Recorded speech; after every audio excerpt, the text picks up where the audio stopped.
Those people, a person, human personality is composed of his body, of his mind, of his heart, of his soul, of his hidden secrets, and of his internal abilities, spiritual abilities. So there are many aspects which if you put together, they compose the human personality. There are outer aspects and there are inner aspects of human personality. In the same way, in Sharia, all laws and all practices and all Sharia acts, they have in the same way outer aspects and inner aspects. For every act there is a zahir, and for every aspect there is a batin. Externality and internality, outer self and inner self, for each and every act. Even for good and pious acts, and even for sins, Quran says, Zahirul ismi wa batinuha. Even an act of sin has a zahir and it has a batin. It has an external appearance and it has internal and hidden reality. The same way our prayers, our pious acts, our acts of worship, there is a zahir and there is a batin. When we pray, we stand up and we start our praying. So our standing, saying takbir, our standing, our ruku, our sujood, our qiyam, our recitation of Fatiha, recitation of Quranic verses, then our sitting, our qu'ud, then our reading of salat, and then we are doing salam, right and left turning the face. All these acts which we are doing, this is the external act of worship, external act of prayer. This is the whole sum of externality of the prayer. I am not saying the whole sum of prayer. No, I am saying the whole sum of externality of the prayer. Now there is an internality, an inner aspect, internal aspect, hidden aspect of the same prayer. What is that prayer? That is niyyah. Your intention, your motive. You have done all your acts according to the prescription of Sharia. So outer aspects and outer conditions of prayer, of salat, are fulfilled. But one thing you have not performed. What is that? That is your niyyah. You did not make niyyah for salah. Niyyah is not an external act. You did not have intention or motive of praying. But what intention did you have? For example, Kanpur, he saw somebody, a policeman was coming to arrest him because of some crime, because of some wrong act. When he saw a policeman coming, just to save himself from the policeman, he started Allahu Akbar. And this Mr. Kanpur is reading Quran. He read the whole Surah Yasin up to Surah Wan-Nas. He is performing ruku, performing sujood, qu'ud, jalsa. He has done everything.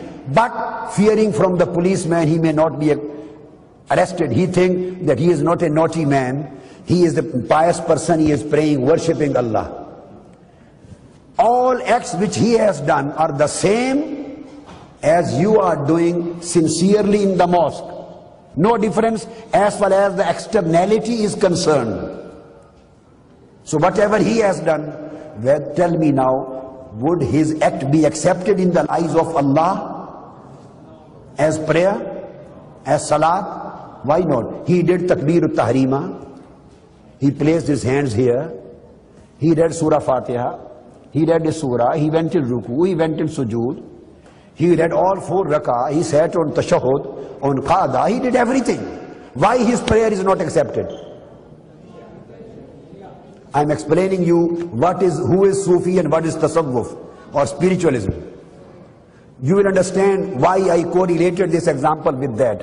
When you understand the example, all of a sudden your mind will get open. Why his whole act?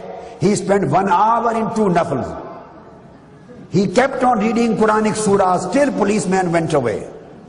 This person, Kanpur. Why his salah is not accepted? And another person who finished 2 rakah within 2-3 minutes, his salah is accepted. Why? Tell me. Because he did everything which was visible, which was in zahir. But the only one single thing which was hidden in batin, the niyyah, intention, he didn't adopt that. So only one single reality of niyyah which was hidden, he missed that and fulfilled all of external requirements.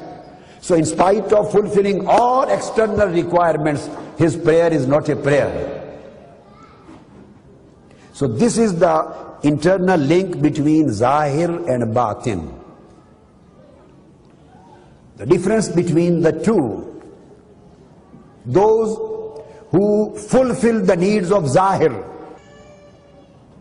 at the same time, for example, somebody is praying or fasting, and he is fasting with this niyyah that people may consider me a very pious man.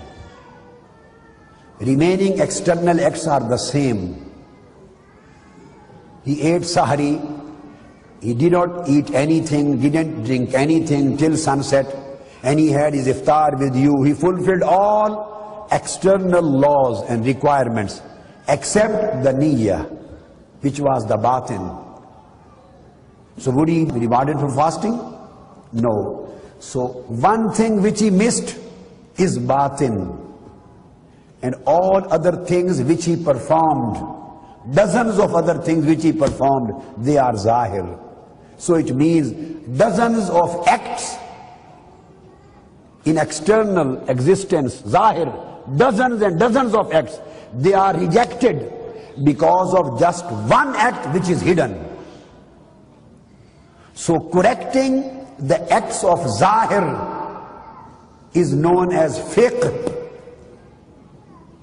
and sharia, and correcting the act of batin, the hidden, that is known as tasawwuf and Sufism. That is the tariqah.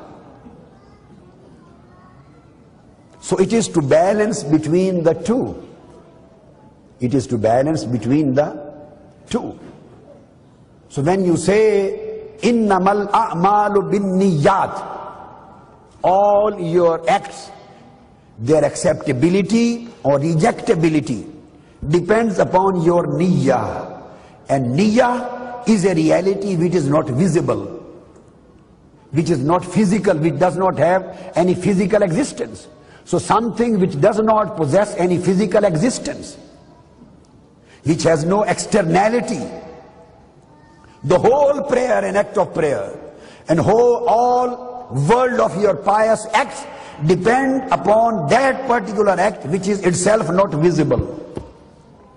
So correction of external acts is the subject of fiqh and sharia, and correction of internal state of mind, the niyyah and the purity of heart, is the act of tasawwuf and Sufism and tariqah. Holy Prophet sallallahu alaihi wasallam combined the both. The zahir was combined with batin, and batin was combined with zahir. No beauty of zahir can be acceptable without the beauty of batin. Correction of batin is known as Sufism, and correction of zahir is known as fiqh and jurisprudence and sharia. So by combination of fiqh, sharia and tariqah, only then you can achieve the perfection of your pious acts. So Holy Prophet sallallahu alaihi wasallam prepared a full group of people who were named Ashabus Suffah.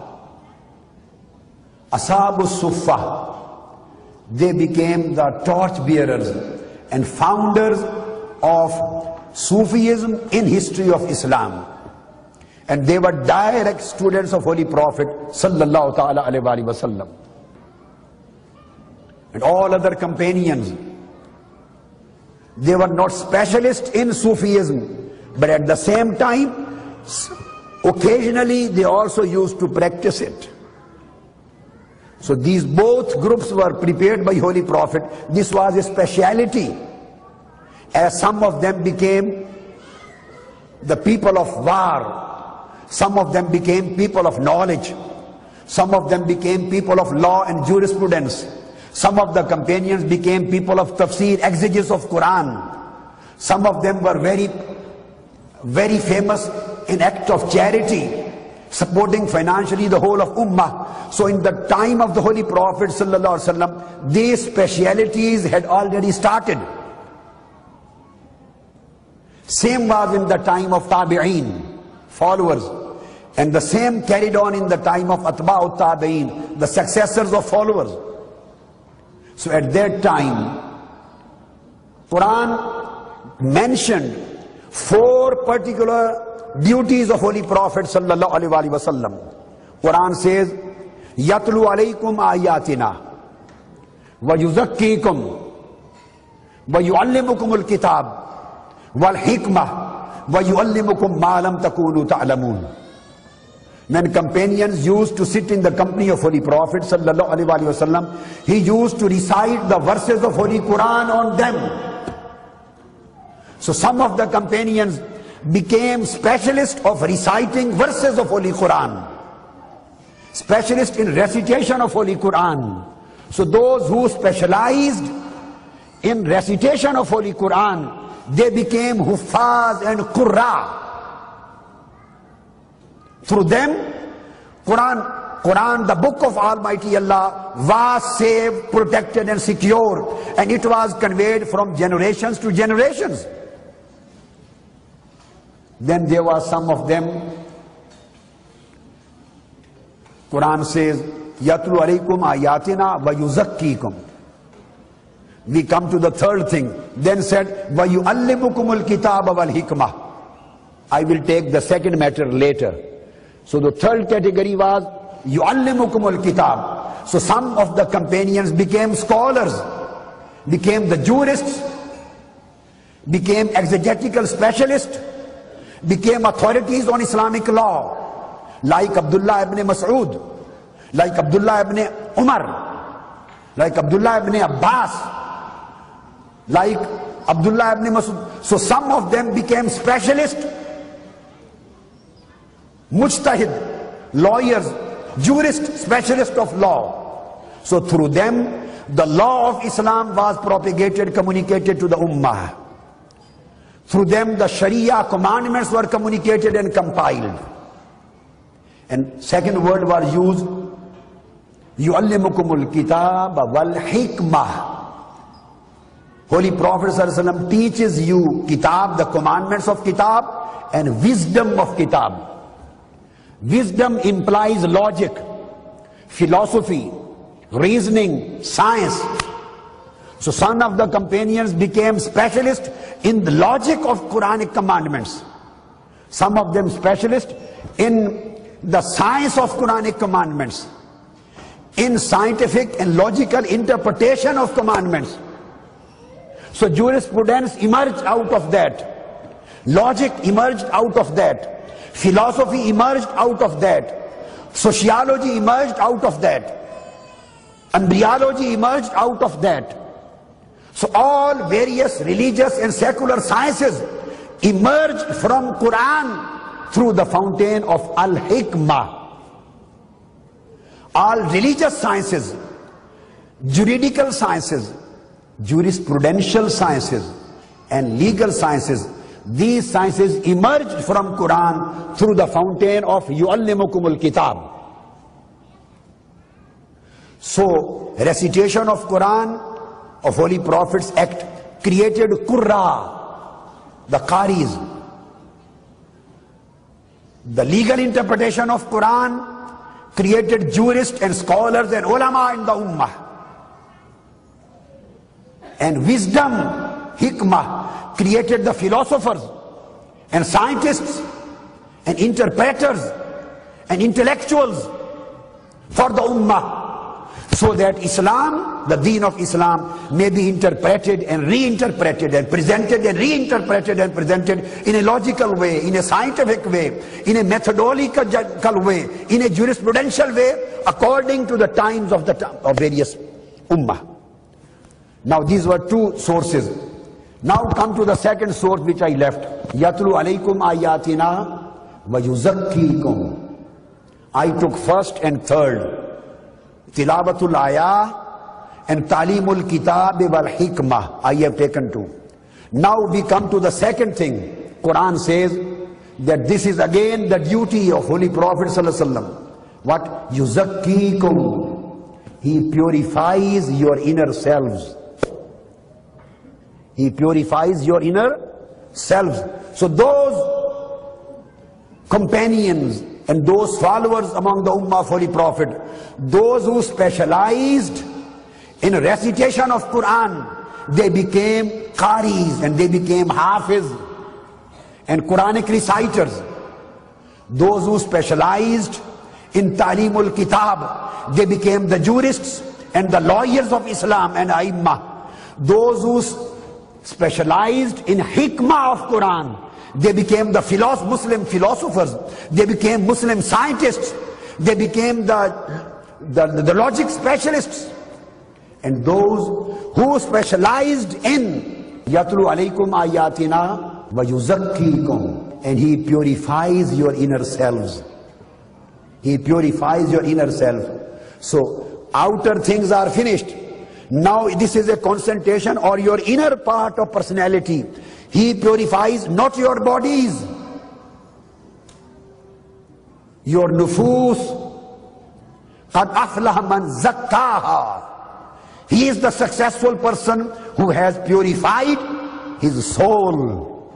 So now he purifies the souls. He takes bad likings, wishes, lusts, greeds out of your soul. He purifies your inner self from the inner existence of sins, and he puts Allah's love in your soul and in your spirit, and he puts the nearness of Almighty Allah. He gives the taste of nearness of Almighty Allah to your soul and heart. So this act of purification of self, tazkiyah, qad aflaha man zakkaha wa qad khaba man dassaha. The one who has purified his inner self, he is really successful person.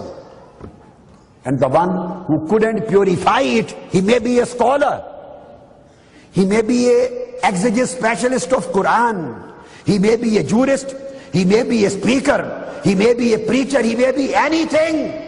But if his batin, his soul is not purified, he is not on a right track. He is not saved. He is not successful.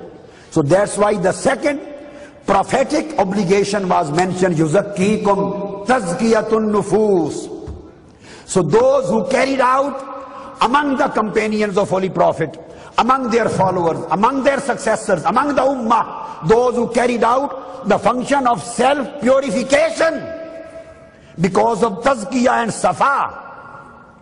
Self-purification means safa'ul qalb, purification of heart, purification of soul. So because of this safa, the word tasawwuf came into existence, and those who became specialists of purification of heart and soul, they were known as Sufis. Those who became specialists in Quranic recitation, they were known as Qaris, Qurra.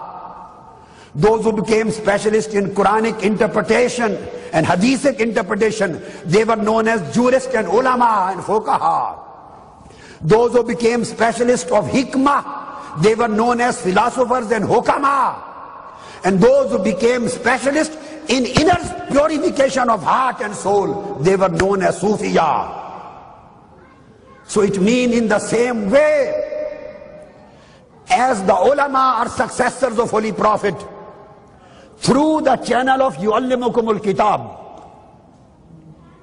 as the hukama, the philosophers, the scientists are the followers of Holy Prophet, through the channel of al-hikmah, as the Hufaz and Qurra, Quranic reciters, are the followers and servants of Holy Prophet through the channel of Yatlu Alaykumul Kitab, Tilawatul Ayat. In the same way, the Sufis, the saints, the awliya and Sufiyat, they are true followers of Holy Prophet through the fountains of Tazkiyatun Nufus. And the fifth, يُعَلِّمُكُمْ مَا لَمْ تَكُونُوا تَعْلَمُونَ. When their inner selves become purified, then Almighty Allah reveals His secrets unto them. Their secrets are unveiled. Then they start knowing the hidden secrets. And from Sufi, they become Arif. So Ashabu Sufa, this was the group of Sufiya, the Sufis among the companions of Holy Prophet sallallahu alaihi wasallam. Ashabu Sufa. And the same people, these were in the time of companions, in the time of their followers, Tabi'een. Imam Hassan Basri, a great Tabi'i, says that I met a Sufi, and you can find in every authentic book. Imam Hassan al-Basri, the great Tabi'i, who was born in the days of Sayyidina Umar radiyallahu ta'ala anhu, 20 Hijri he was born. He says, I met a Sufi performing tawaf around the Kaaba. Imam Hassan Basri says, Ra'aytu Sufiyan yatufu bil Kaaba. He was performing tawaf of Kaaba. I saw him, I wanted to help him financially.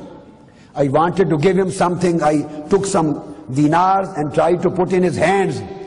And he didn't accept. He said, Allah is sufficient for us. So those who have made Allah sufficient in their life, they are Sufis.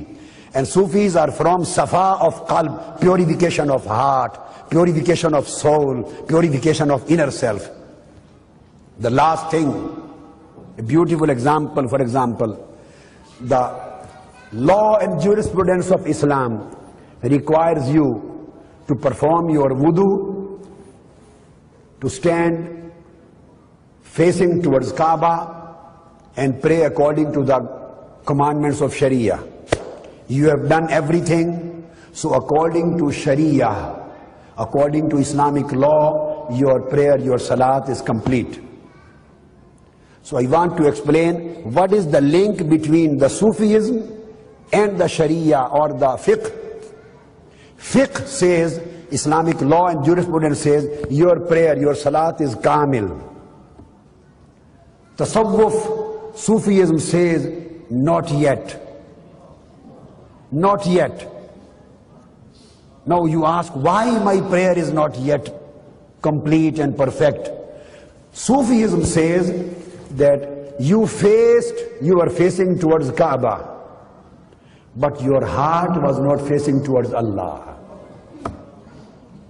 So fiqh is interesting to put you straight facing towards Kaaba, and tasawwuf is interested to put your heart straight facing toward Almighty Allah, the Rabb of Kaaba. So if your bodily, this face is toward Kaaba, your salat is perfect according to fiqh. And if your heart is facing towards Rabbul Kaaba, the Lord of Kaaba, then your salat is perfect according to tasawwuf, Sufism. Sufism fulfills the requirement of the purity and sincerity of your intention. Purity and sincerity of intention is never the subject of Islamic law. I am saying a very significant thing. Take up the fiqh, Kutubul fiqh, Hanafi fiqh, Shafi'i fiqh, Maliki fiqh, Hanbali fiqh, Jafari fiqh, Salafi fiqh. You may take any book of fiqh in your hands and read the chapters. They will start from Tahara, Ghusl, Wudu, this and that. Then they'll come to the prayer, Salat and Som and Zakat and Hajj, and then all halal and haram. everything religious and secular would be mentioned there. I'm telling you a very significant point. And last, there are thousands. I have delivered 100 lectures, and every lecture, every episode of 1 hour on this subject of Sufism. 100 lectures. And every lecture is of 1 hour duration. It means 100 hours on concept of Sufism. 100 hours on this particular subject. So I am closing this subject by saying, you go to the books of fiqh, the books of Sharia, Hanafi, Shafi'i, Maliki, Hanbali, Jafri, Salafi, anything. They will start from purity. Purity, from ghusl, from wudu, from cleanliness of your clothes, cleanliness of your body. Then they will start the matter of adhan and salat, then zakat and hajj and so on, onwards, so far and so forth. No single book of fiqh of any school of law will discuss the matter of purity of intention. Purity of intention. No book of law will ever discuss the subject of sincerity, al-ikhlas.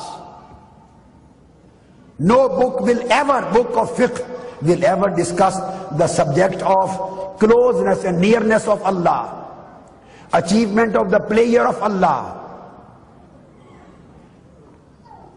All these subjects which deal with your heart, which deal with your intention, with your niyyah, purity of heart, purity of thought, purity of ideas, sincerity, nearness of Almighty Allah, love of Almighty Allah, your heart submitting to Almighty Allah, seeking for His pleasure, rida of Allah, the pleasure of Almighty Allah, nearness of Almighty Allah.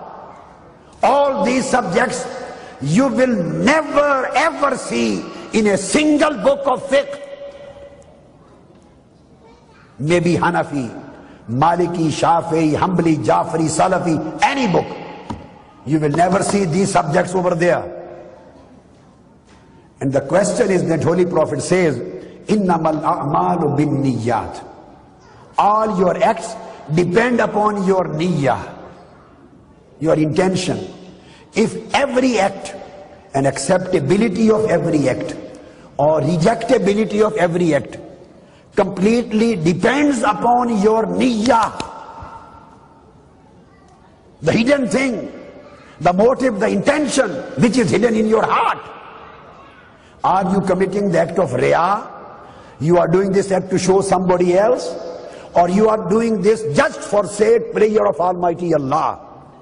This is the sole criterion on the basis of which your acts are going to be accepted or your acts are going to be rejected.